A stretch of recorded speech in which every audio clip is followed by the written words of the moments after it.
Daniele Bergatti, opposto di Pallavolo Motta, allora oggi una grande prestazione, la tua miglior giocatore.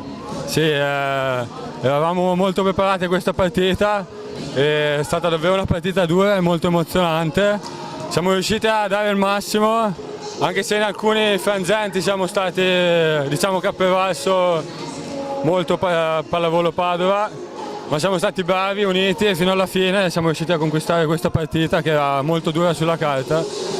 E quindi bravi a noi, siamo stati proprio bravi. Adesso siete in alto.